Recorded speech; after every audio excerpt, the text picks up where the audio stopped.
Hello everyone, it's me back again with another video. I'm doing New Edition, the New Edition story, part two. Part one was yesterday or Tuesday. It's Thursday morning, so um, it was really good. It was just so great. I'm so glad that BET is really doing a great job with this because we've been wanting for them to do something that's just not pathetic for so long because BET has really been kind of floundering with black people for a long time. So I'm glad that they're finally, I think they finally got it together. If this miniseries is any indication, because they're really, and even like the shows that they're promoting during it, they all look really good. It looks like they're spending a lot of time, a lot of effort, a lot of money, and putting it all into these projects so that they look good, so that um, they get their audience back. And I really am really happy about that. And again, it's really evident with this miniseries, the New Editions, the story, that they're really working hard to, you know, just do right, I really appreciate that. Second part was so good. I thought it was better than the first part, again, because we got more into the deep issues, and it wasn't just the background, it was like the issues and all the things that went on, and kind of like the, um, I guess, if you're talking about like a 5 paragraph essay, this is so whatever. But the first episode was the intro paragraph, and this paragraph or this episode's like the body and the meat of what you want to say. So it was really good. We left off last week. I didn't talk about the fact that they got rid of Brooke and brought in Gary as manager, and I didn't talk about the fact that they signed to MCA Records. And is there anything else that they were that their team and production and all that stuff started to focus more on Ralph and make it seem like Ralph and New Edition versus like New Edition. So and you can kind of tell the fallout from that, and how the group members kind of feel about that. And you see them sort of start to um, separate themselves from Ralph because although they don't want to talk about jealousy and they don't want to say it's jealousy, you're going to feel a bit jealous.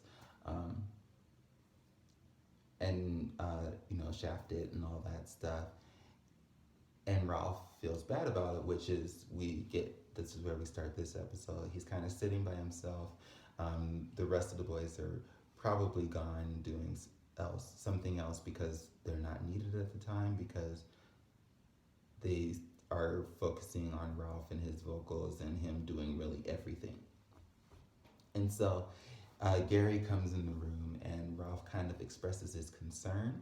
And it really, that was a moment that I really, again, respected Ralph and respected him for looking out for his friends and the rest of the group and making sure that um, they were going to be in this too. Because, like he said, he wouldn't be in this if it wasn't for them coming to get him, and he wanted to make sure that they had parts too and that they weren't just wasting their time and all that. And I really respected about him. I think it's really shows his personality for sure, and it also kind of makes me understand why later events happen, because stuff like this that's been happening. So he was really looking out for his friends, and I appreciate that. He even like asked if they could do a rap because so that people still know who they are, because again, he wants them to have their parts too. So we get to a photo shoot. I can't remember what the photo shoot is for, but I have seen that cover before. I think it was for their second album. It's for their second album. I think. Yeah, it's for their second album. they're doing a photo shoot for that, and then Gary, um, uh, Brooke comes in and Gary starts talking to him. He's like, "So listen, like they don't know you're here. You're kind of going to be a surprise, um, and all that. But you're only coming in as a choreographer. You're not going to be a manager." Um, and then Brooke is like, I see right through you. I know exactly why I'm here. I'm here because you took a bunch of black boys out the ghetto and you don't know how to deal with them. So now I'm here to help you out with the mess because you've made a mess and you don't know how to clean it up. Is essentially what Gary was getting at. So he comes in and he, shows his face and he's like, "Hey, I'm back." And they're so excited. It's so great to see that they're still happy to see him and that they really, really, really like this guy.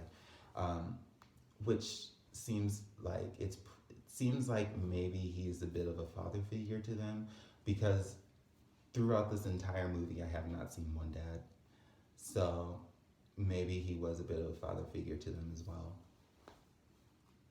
Um, so then that happens. Then they're at rehearsals for some performance that they're doing. I'm not sure what it was, but they're rehearsals and they look great. They're wearing gold suits, these gold costume things, and they're really, really like just bright and shiny and in your face. And I don't know what song they were. I can't not. I don't know. I can't remember right now what song they were rehearsing to. Um, but then Gary comes in and he's not feeling it and he's like, "Okay, well that's great and stuff, but we don't need the castle, we don't need the lights, and we don't need the smoke and the pyrotechnics and all that stuff." And they're like, just let us have it for like a few shows, and then um, if you still don't like it, we'll take it out.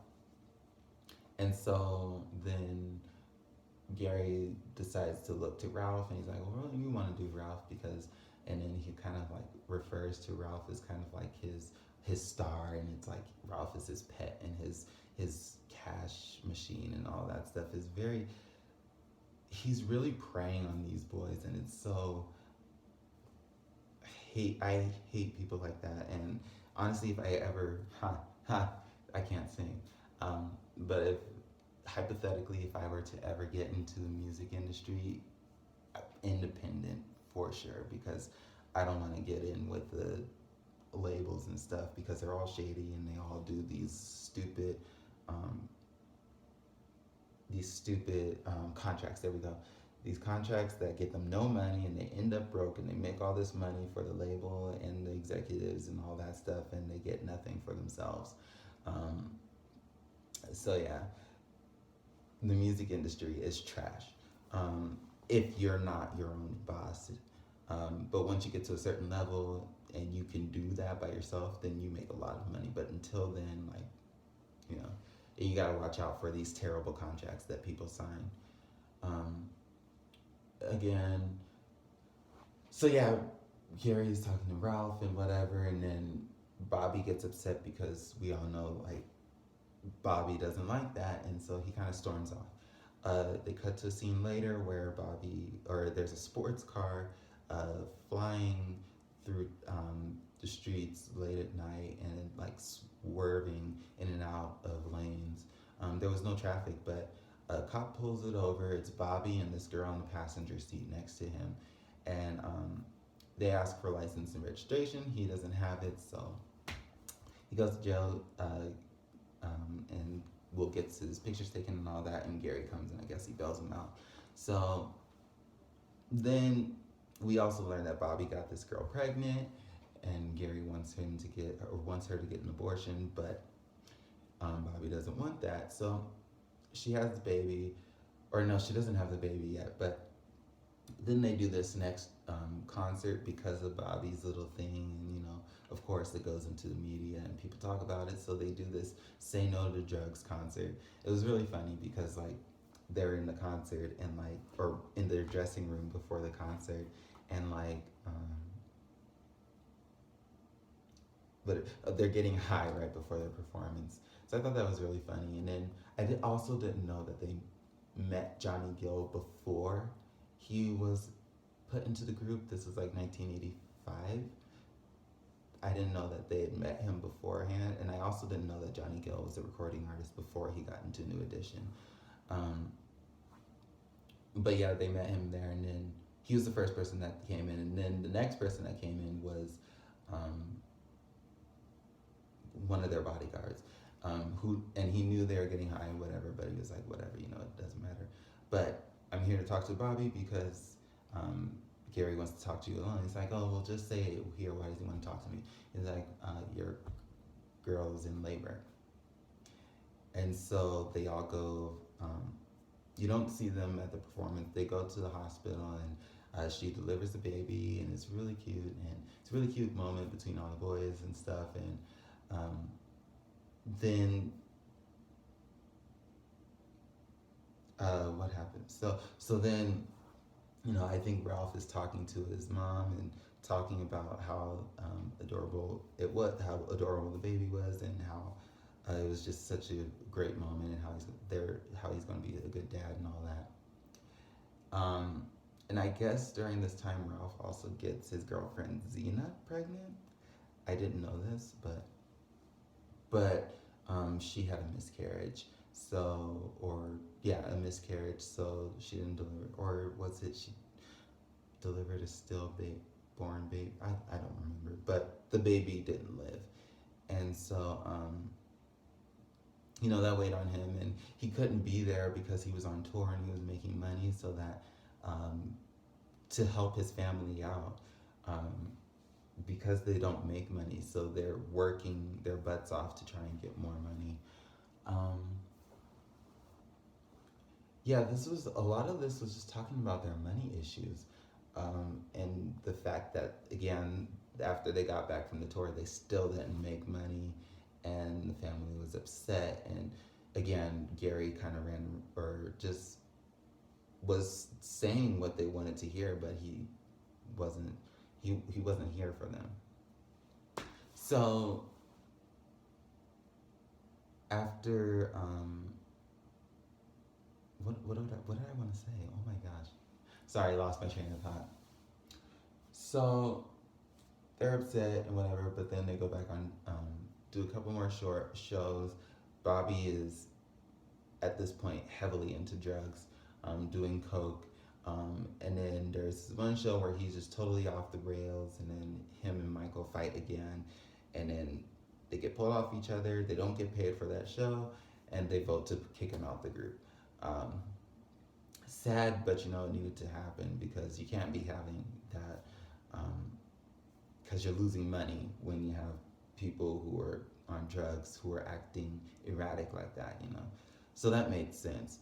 It made sense, and it was like around 85, 86 that happened. So afterwards, they go on as a four piece, and then I guess Xena is talking to Ralph and telling him about how he needs to make a move and do all the solo stuff and whatever. So, and then Michael is off talking to the president of MCA about why they don't have any money and who Fast Break is. Apparently, Gary lied to them and has been taking all their money. So Michael gets a lawyer and fires Gary, which I thought was funny and was well deserved. Then they all sit down. The four of them sit down. They talk about it. Ralph tells them that he's going solo, or he's doing a solo album. They're not happy about it. So then they kind of get mad at each other. Ralph leaves, and then again they're mad. Then Ralph goes and talks to the president of MCA, and he basically tells him, listen, you are still under contract with New Edition. You need to give us one more album with New Edition. We can't release your solo album until that contract is fulfilled. So he was upset, but he's like, fine, I'm going to do this. So then they all come through, and then you see Jimmy Jam and Terry Lewis, and I was like, I could tell. It was so easy to tell who they were when they came in because of the suits and the hats. So was really excited. Um, there's great producers. Worked on Janet Jackson's Control album, which was like her breakout. Like, here I am, I'm Janet Jackson, and then that kind of started who we know as Janet Jackson. Um, so yeah, coming.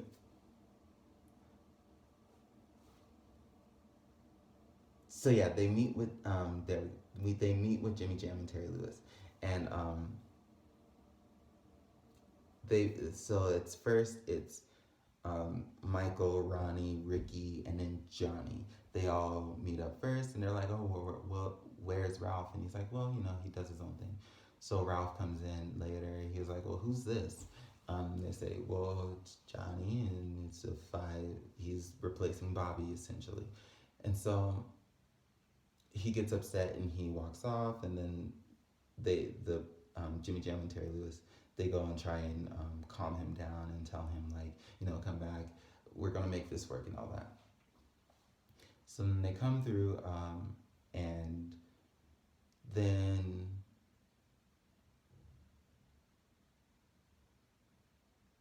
they start. So yeah, they meet and they kind of talk to each other. Um, Ralph and Johnny, and they kind of talk about how they're always in the studio, and Johnny's asking him where the other guys, and it's like, well, they're probably at the club like they always are when I'm in the studio. He's like, well, I'm always in the studio too, I'm always here, and that was a little nice moment to see them bond, so that it wasn't such a two people going at each other. And of course, he apologized and said, it wasn't you, it was just more of the situation, what's been going on. And he's like, I get it, and I'm just like, you know what did I get myself into, kind of jokingly. So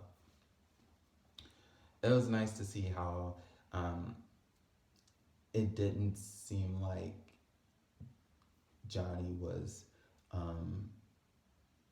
it seemed like he kind of meshed well with everybody when he came into the group, which is good because you always see when you have replacements come into groups where they don't mesh well. Cough, Farrah, Destiny's Child. But yeah, so then they start singing Can You Stand the Rain, and I forgot how great of a singer Luke James is. I don't care for his music too much, but he can blow. And when I tell you, during those last notes of Can You Stand the Rain, I was like, go off. Like, I just, he's such a great singer. And like Johnny Gill's an amazing singer. But Luke James really did justice, especially to that last part where Johnny goes off and he really gets into it, and he does vocalizations, and oh, I'm still just like, wow, like. And then to have like Ricky go just get into it, and then Ralph all three of them, it was just like, yes. I love that part. I love singing, so I love listening to people really just sing, and I just love that. Um, so then they all bond over that, and that was cute. And then am I missing anything else? I don't think I'm really missing anything else at this point. It kind of winds down, and then we see that If It Isn't Love, right before it, like kind of the scene where they're going to shoot the If It Isn't Love video. You see the outfits and the microphones and the white background, and the dance studio and Brooke, all that. And so you're expecting for them to do that, and then of course BET is like, okay, 2 hours is over. Wait until part 3 for the last um, bit of the story. So I was a little bummed that I didn't get to see If It Isn't Love, but this part really made up for it. It was so great. Everything about it was amazing. You really got to see just the ins and outs of um, why Bobby left, and kind of you got to see that he was into coke before he met Whitney. Um, I'm sure he. I don't know. I know they're doing it together, but the frequency of him doing it, I'm not sure if he was doing it more just as frequently with her as he was before they met, or if he picked it up when they met because they both were doing it together. But then again, he said he never saw her do it until their wedding day. So, you know, I, I'm sure he was. Maybe they started doing it way more after he found out she did it because they could do it together. Um, I don't know, but yeah, it was very interesting to see that. I got to see Johnny Gill and how he was entered into the group, how Bobby left, and I really enjoyed it. It's really great seeing this. Really great seeing this about a group that I really enjoyed and didn't really get to experience myself. So I'm really happy that I get this opportunity to watch this because it's really informative, and I'm just really, really, really, really. I just it's just really good, and I'm really happy that BET is doing this justice because they could be doing the way that Lifetime has done a couple of their biopics before, like the Aaliyah one, and Tony Braxton was that was a bit of a mess. Not because it was terrible, but because it was not great. It was just messy, but otherwise, yeah, that's it. I don't think I have anything else to say about this episode. Tomorrow's part 3. I'm going to be here for that on time, maybe for 5 minutes late because I have to come back from class. But um, I'm just so excited for it, and I can't wait to watch part 3 and finish up the show. I am kind of curious where they're going to stop it. If they're going to stop like where exactly in their careers are they going to stop? Are they going to stop like kind of 2010s, this era? Are they going to stop like I guess their reunion? Not reunion, but when they came back together for their 2004 album, when it was just 5 of them that came back and Bobby didn't come back again. And or yeah, when they're going to stop. But yeah, that's it. Please like, comment, and subscribe, and I'll talk to you all tomorrow. Bye.